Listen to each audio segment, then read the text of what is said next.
last Navy corpsmen to go around, and they took heavy casualties. On February 23, 1945, the Marines raised the U.S. flag atop Mount Suribachi.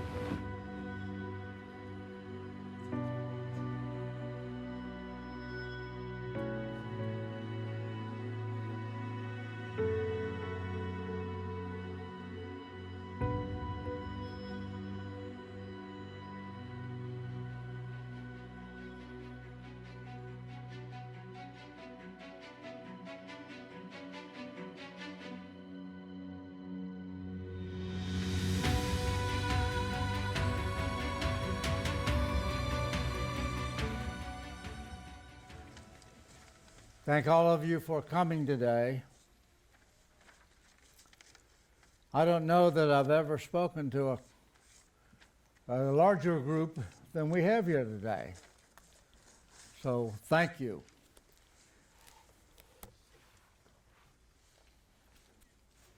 Today is a day important in my life. I don't know that it's any more important than the 70th or the 73rd, when we had an opportunity to go back to Iwo Jima for a visit. It naturally brought back a lot of memories, some good, some bad. But I am very humbled to stand before you today. I'm grateful for the opportunity of sharing with you some of my thoughts. 75 years ago, at this moment in time, thousands of Marines and Navy corpsmen were laying their life on the line to capture a very small piece of ground that we now know as Iwo Jima. Most of us who were involved wondered why so many Marines were there to capture this very small piece of rock. We didn't know its significance at the time. I'm sure that those in charge did, because of the future planning that they had for the island. But we in the lower ranks had no concept of what the purpose really was, to take that very small piece of ground. We had just finished the previous July and August taking the island of Guam back from the Japanese that had taken it from us in 1942. It was about 19 miles from one coastline to another. And this one, it was 5 miles from one end of the island to the other. The only thing we knew, we had to win. We had to take the island. Today, less than 0.1% of Americans are serving in our armed forces to protect America and to protect all of us. There are a great number of Americans that really do not realize there's a war going on.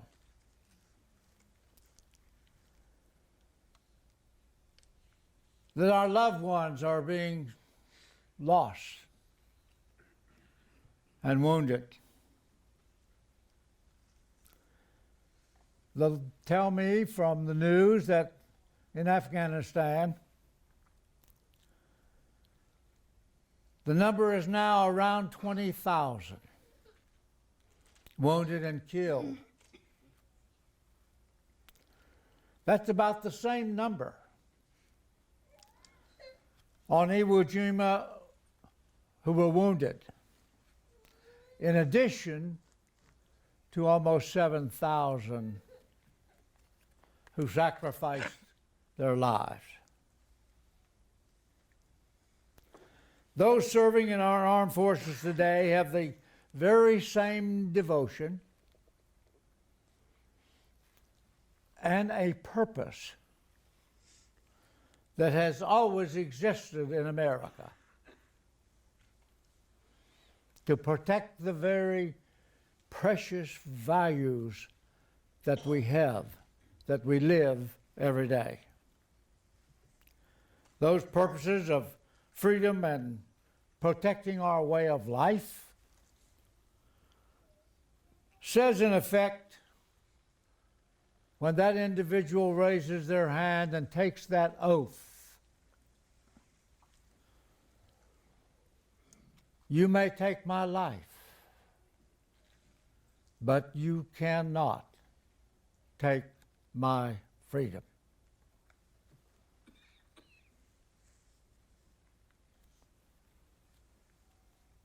Sometimes we ask a very simple three-letter word: why? Why? Very often we have difficulty finding that answer.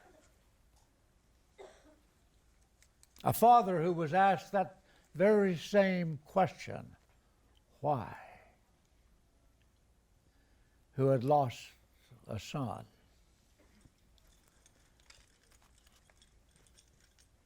he answered it this way: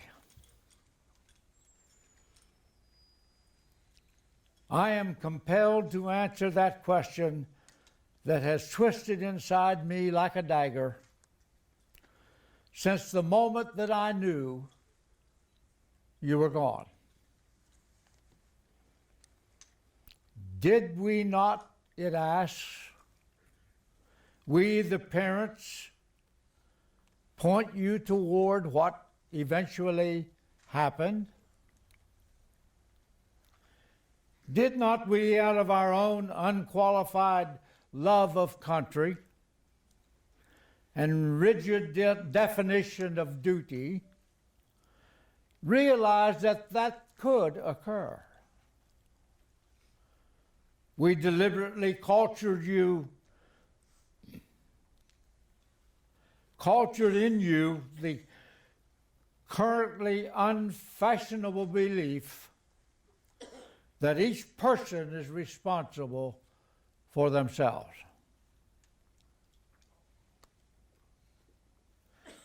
That man is the fabricator of his own consciences, his own consequences. Not to be laid off on poverty or gender or associates of influence. And you listened well. You accepted yourself with what you had and granted yourself no excuses. From the first, we taught you reverence for the flag and for the law, our traditions and institutions. And there was never a doubt that you would enlist. Nor was there much doubt, in view of your determination to make the first team, that you would serve America. One belief that I have personally arrived at a long time ago was that it's not so much what you do in life The most important is what you do with life. Chesty Puller, whose statue stands not far from us, the icon leader of the Marine Corps, a person who received 5 Navy Crosses for bravery. And his leadership, no doubt, was outstanding. There is a story that in Korea his unit was surrounded by the enemy. And he was asked if he was going to have his Marines retreat. And his reply was, "Marines never retreat. We advance to the rear."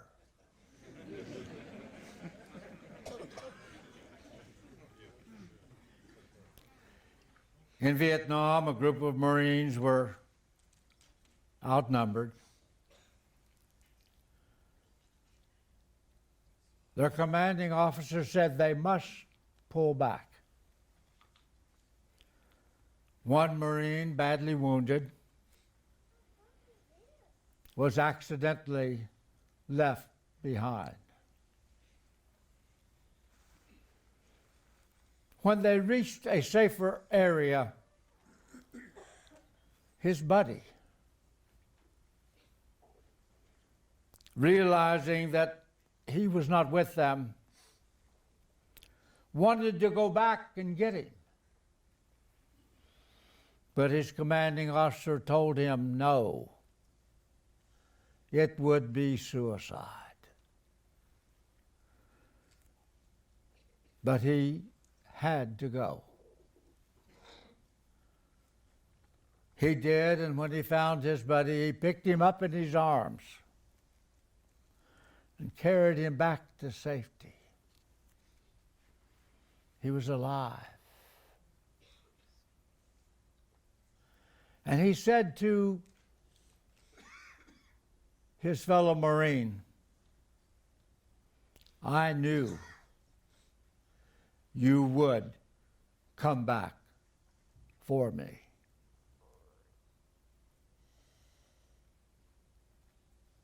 That speaks of character and loyalty and dedication and faithfulness, which every person in the armed forces must possess in order to win.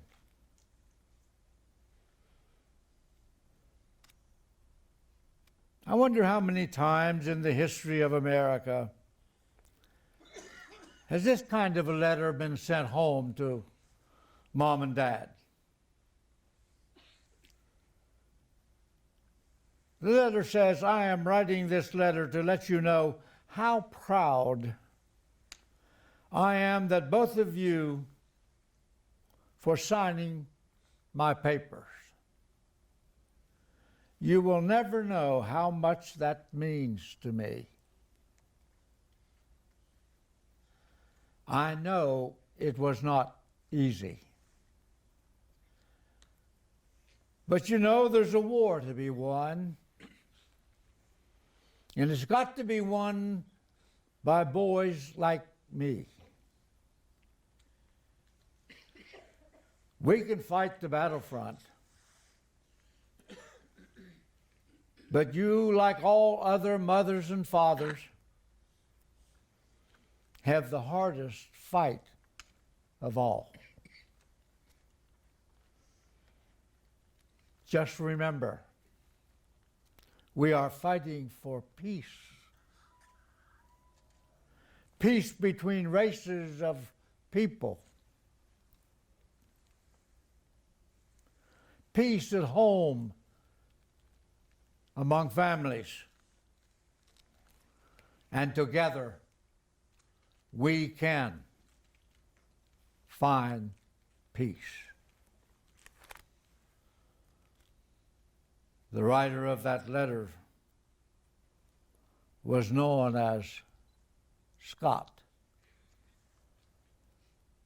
He never got to come home.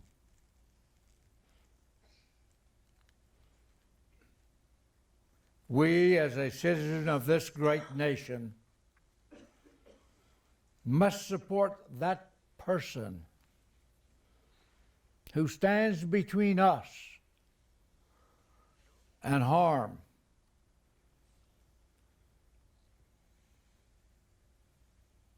So we can keep the values we enjoy every day. No doubt in this audience, there are many Gold Star family members, relatives of those who never got to come home. And they clearly understand the sacrifices that have been made and will be required as long as there are those who wish to do us harm.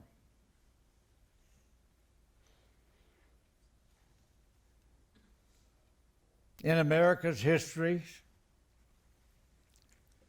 there have been 5,525 individuals who received the medal that I wear around my neck. Many of them sacrificed their lives by going above and beyond the call of duty and sacrificing their life for somebody else. On Iwo Jima, 27 medals of honor were awarded to those individuals who went above and beyond.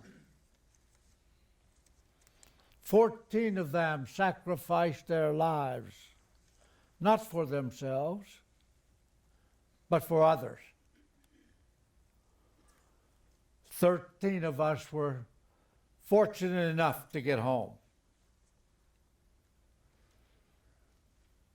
In the War on Terror, 24 have been awarded. 15 have come home. And yet that is not to say that others did not go above and beyond the call of duty and perhaps deserved the nation's highest award.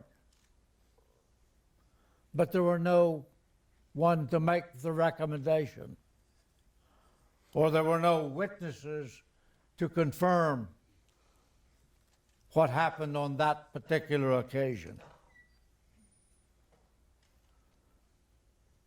World War II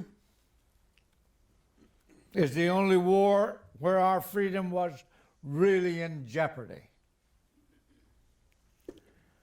World War I, we fought in a foreign land to help another people. In Korea, Vietnam, and Iraq. Now in Afghanistan, Americans are sacrificing their lives so that others might have some idea of what freedom is all about. As a young country boy with no military experience and no military influence in the community, I had no desire to be in the military. I was going to be a farmer all my life. But we were told that what happened at Pearl Harbor, that our homeland could be attacked, that our freedom could be lost, that our way of life could be changed. At that time, we as a people and we as a nation certainly were not prepared for war. Some of our soldiers were training to protect America with broomsticks instead of rifles. We were in no shape to defend ourselves.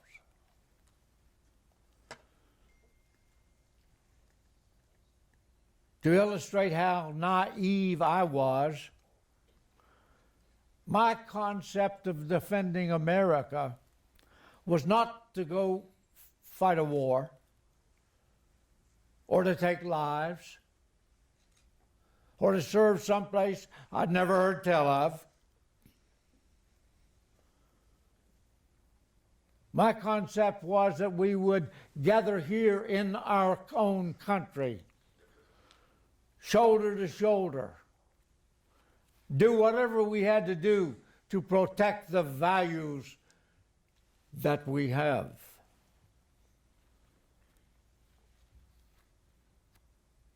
Military service changes the moment that you enter. As a country boy, I was taught you do not kill. The only reason you would be for food or to protect yourself or your family. Any other way was wrong. The history books didn't explain to us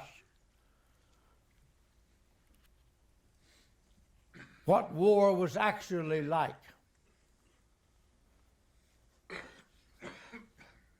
On the island of Guam in 1944, I witnessed the horrors of war for the first time. There was no choice. If we're going to win, we must come out on top.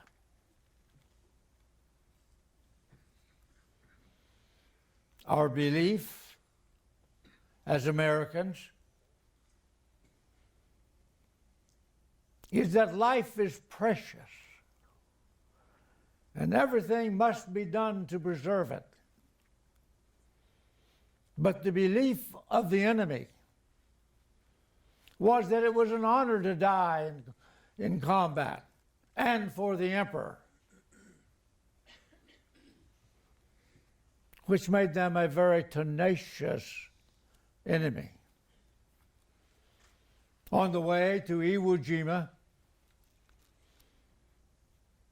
as I said, we were told the size of the island.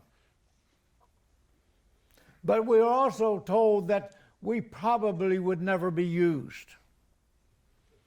That two other divisions of 20,000 each were going to go first. That it probably would last 3 to 5 days. And that we probably would never get off ship. That we would never be needed. We had no intelligence of the island because we'd never been able to get anybody on it. No one knew that there were about 500 pillboxes of various sizes, one man to larger.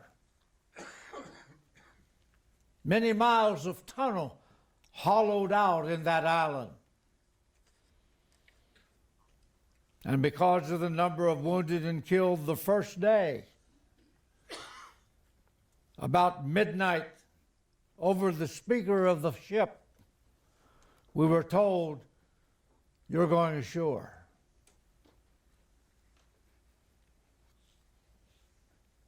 They told us that we would have chow at 3 o'clock. Oh, 300, if you will. And we had steak and eggs.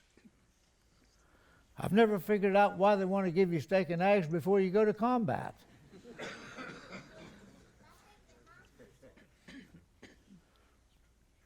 We disembarked before daylight into Higgins boats.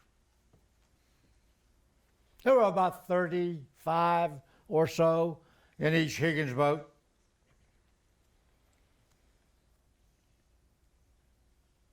We went out into the ocean and gathered around or joined other Higgins boats. And we began going around in a circle. Round and around.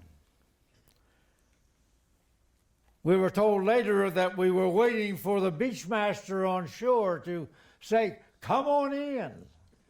We're still saying that in TV today, aren't we, or something like that? "Come on down," or something. But we never got that call because the Marines ashore had been pinned to the beach. There was not enough room for us to get in. We had no place to go.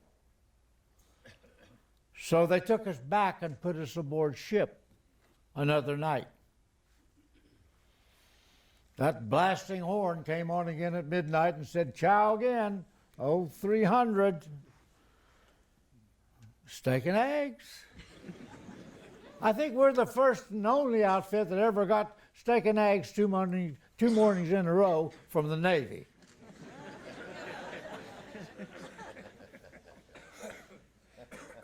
Back in the Higgins boats, back in the circle.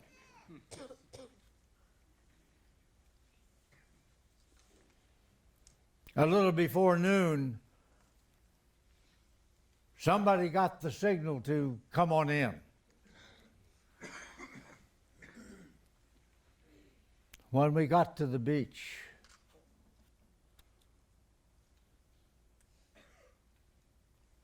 there were jeeps blowing up, tanks stuck, material in every direction of all kinds, backpacks, rifles. But the most vivid memory in my mind, as we got off of the Higgins boat,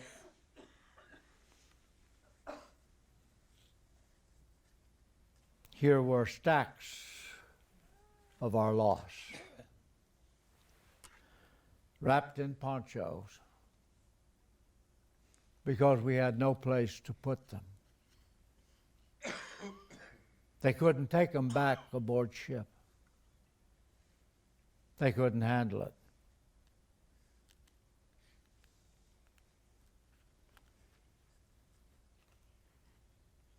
Eventually, as most know,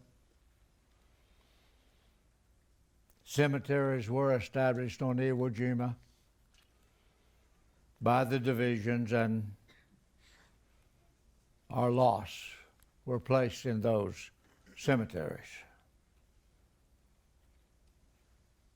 So far as we knew, once they were completed, that's where they would rest.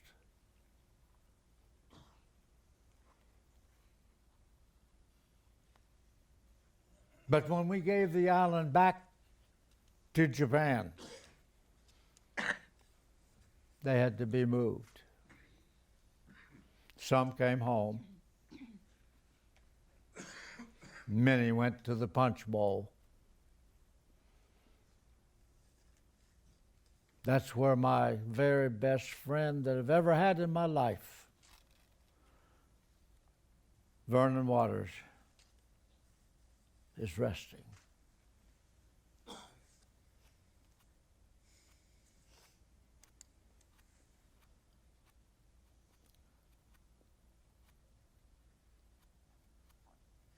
When we arrived at the beach on the 21st of February, my company, C Company, had about 178 Marines in the company. I had 6 Marines in my little special weapons unit, they called it, where we had been trained as flamethrower operators and demolition people so that we could do either. But if there was not a call at the moment for either one of those operations, we were still a Marine rifleman. Those 6 individuals that were in my little unit,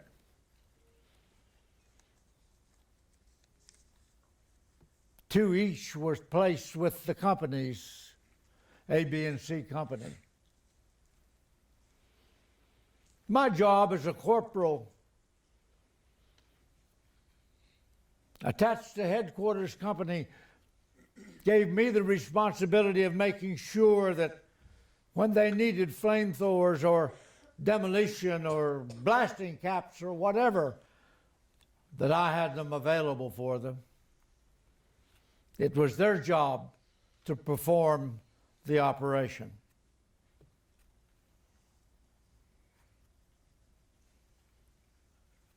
Somewhere around noon on the 23rd of February, they were all gone. I never knew whether they were wounded or killed. That information was never funneled back to us. We were right at the beginning of the first airfield. Our job was to cross the airfield and attack the pillboxes on the other side that they had set up to protect the airfield.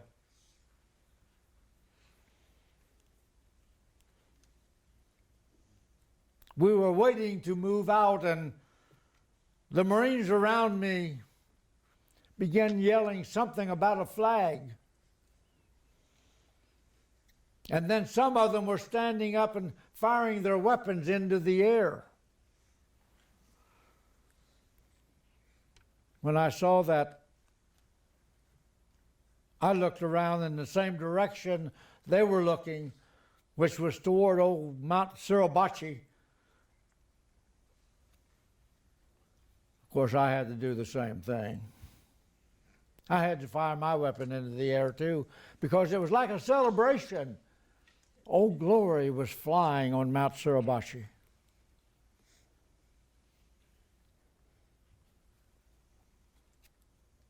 Eventually, we got the word to cross the airfield. There was no protection.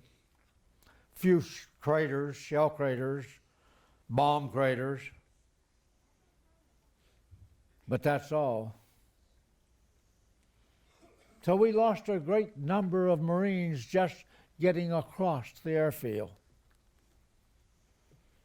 And then we hit the pillboxes.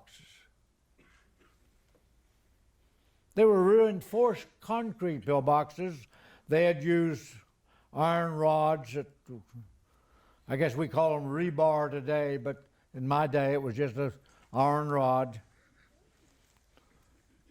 to support the concrete, and artillery and bazookas had very little effect. They had piled sand on most of the pillboxes so that whatever hit the top would not hit the pillbox. They had all the advantage because they had open territory.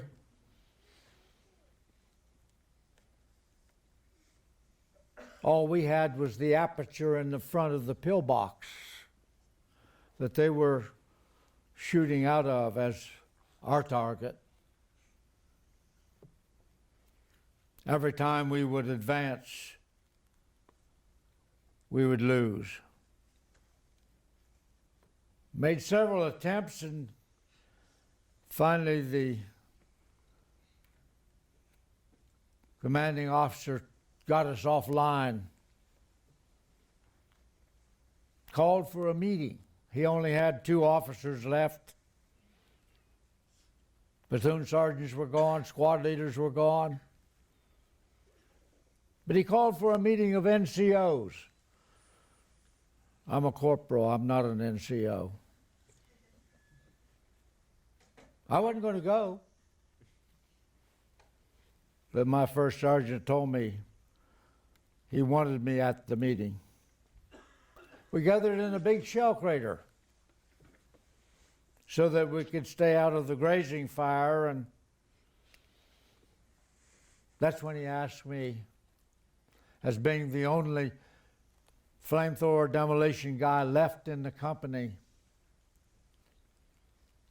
could I do something about some of the pillboxes that had us stalled? I have no idea my response. One of the Marines, after the campaign, we got back to Guam, made the statement that my response was, "I'll try." So he gave me 4 Marines to help me. I got to select them. I took 2 out of my squad because I knew them. But 2 other Marines just standing around or lying around, I selected them.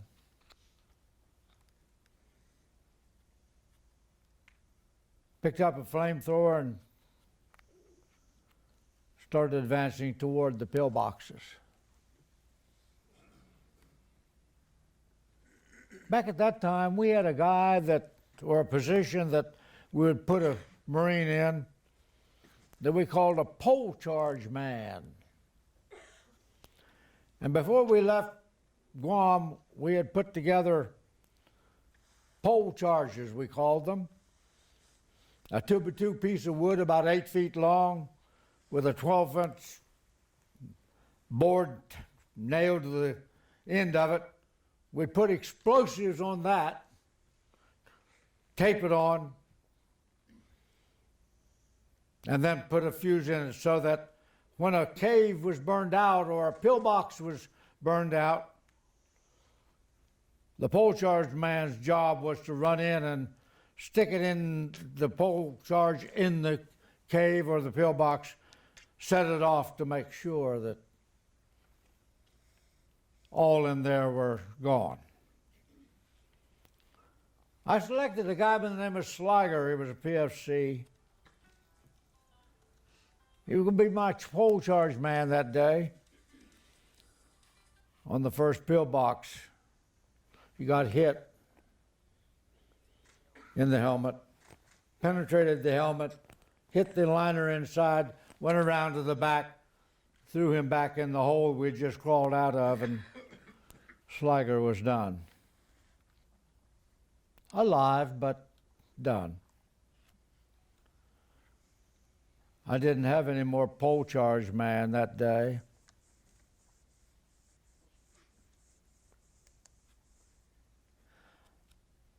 Much of that afternoon of 4 hours are blank.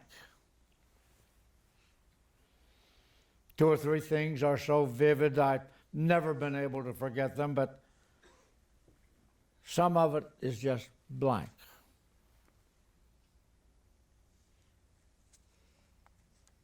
One of those things that's just blank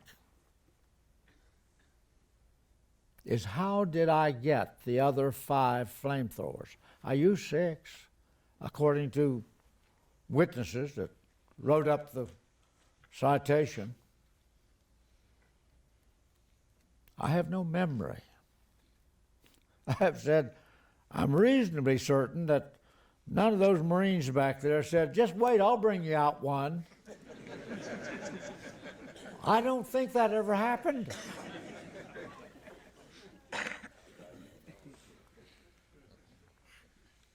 A couple of the pillboxes I remember very vividly. One had a pipe in the top of it where the enemy was in the pillbox, and that's where they were living. And there was a smoke coming up out of the pillbox. I have no idea what it was from. I always assumed it was from firing their weapons. But at least I saw this little trickle of blue smoke. So I got up on top of the pillbox and used that pipe to get my flame in. They didn't give us any more trouble after that. One other time, I was approaching the pillbox pretty close. I had to get within 15, 20 yards. And whether they ran out of ammunition or what happened, I have no idea. But all of a sudden, several of them, and I don't know the count, I wasn't saying 1, 2, 3, 4, or 5, but they charged around the pillbox with bayonets fixed and to get me, and I got them first. So I remember those very vivid moments but so much of it never stayed. During that day, those two Marines that I selected, I did not know, sacrificed their lives protecting mine. Once I found out that that happened, I didn't know it at the time, but once I found out that that happened, this Medal of Honor took on a different significance.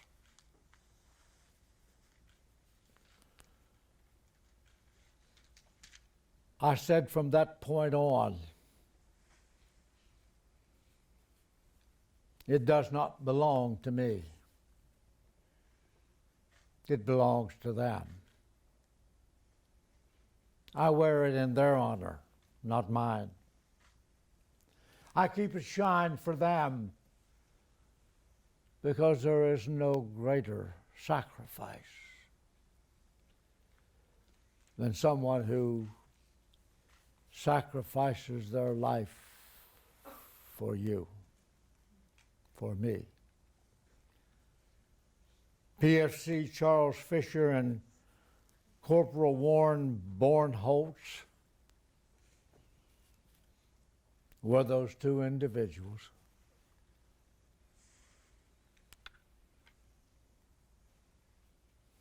So they never got to come home.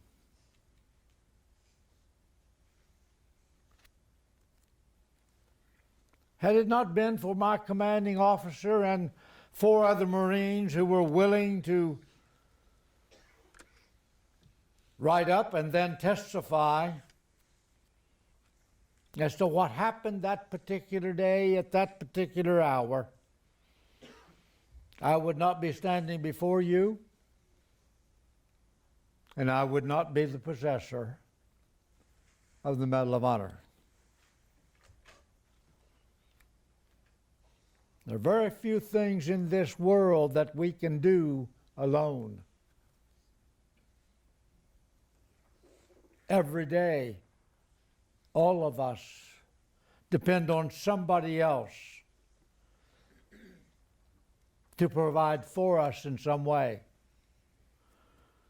whether it be the air conditioner or the heat in your house or the telephone you carry in your pocket.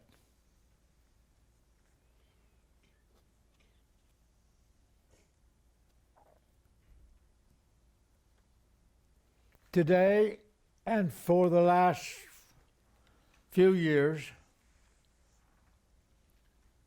throughout America, dedicated Americans are coming together and placing in their community a Gold Star Family Memorial Monument to honor the families of that community who gave more than any of us. They gave one of their own.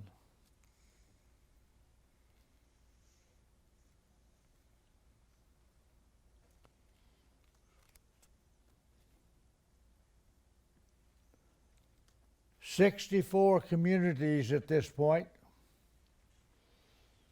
in 45 states have said we need to remember and to pay tribute and honor to the families who sacrificed a loved one in the armed forces. Regardless of how that may have happened, the grief is the same, the loss is the same. We've got 5 states to go. And we're going to get it. We're going to do it.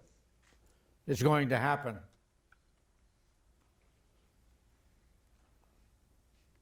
One of the things that grieves me is that in our nation's capital, where I am told there's something like 1,100 kinds of memorials or monuments or honors. There is not one thing, one mention, one indication paying tribute to the families who sacrificed a loved one for all of us. If there's any place in the country that there should be honor and tribute to those families, it is our nation's capital. So with that, I'm going to ask the question. And I'd like to see a show of hands, if you would be so kind.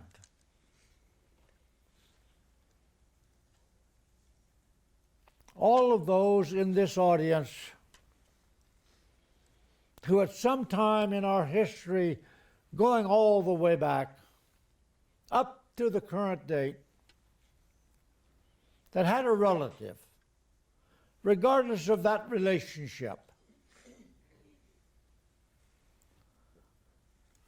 that sacrificed their life, that lost their life in the armed forces, whether combat, training accident, plane going down, illness, whatever it may be.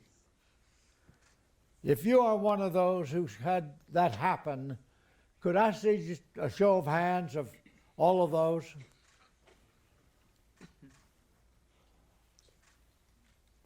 Thank you very much. Could the rest of us thank them for their sacrifice?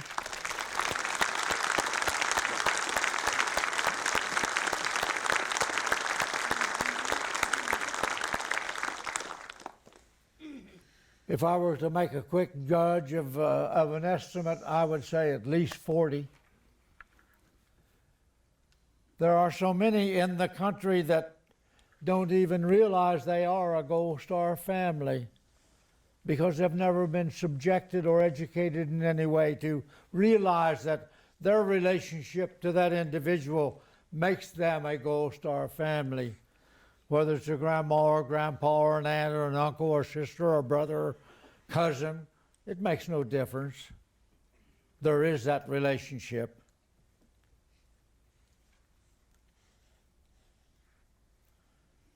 Once we get these 45 or get beyond the 45 number that that the communities have done at this point, what we'd like to see is that the capitals of our states,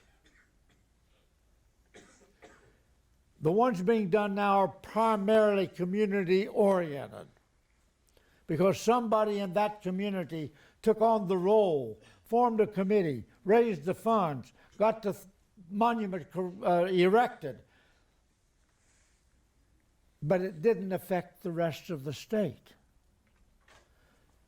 But if one of these tributes is placed on the capital grounds of every state, then it represents everyone in that state. So far, Louisiana, Arkansas have already done that. Kentucky is in the form of doing theirs. Ohio's in the form of doing theirs. West Virginia is going to do theirs in the spring. We're just waiting for the weather to change, to get better, so we can have people come and take part in the ceremony. But the thing that's going to be unusual about West Virginia, you know, our slogan is, mountaineers are always free. That's our slogan. The thing that's going to make it unusual in West Virginia, since we were the first state in the Union to make that honor and tribute to the Gold Star families, ours is going to be 2 times the size of anybody else.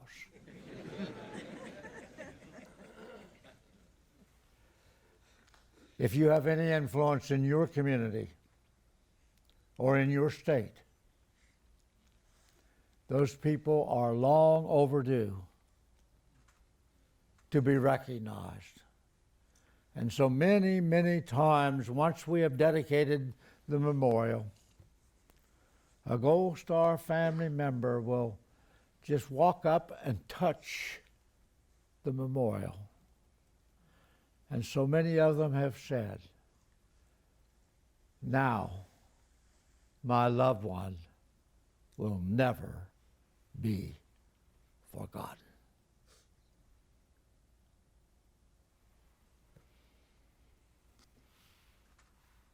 We as a nation owe that to the Gold Star families of America, past,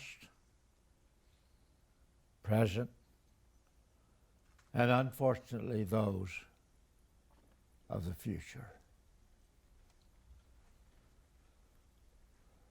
We must not. We as a society and we as fellow Americans must not ever forget. We have the privileges that we have, the country that we have, the freedom that we have, because of those who have gone before us and gave their life for us. Thank you for permitting me to come and join with you this afternoon, and for the honor that it is to me to be able to stand here and speak with you and share my thoughts. And thank God for America.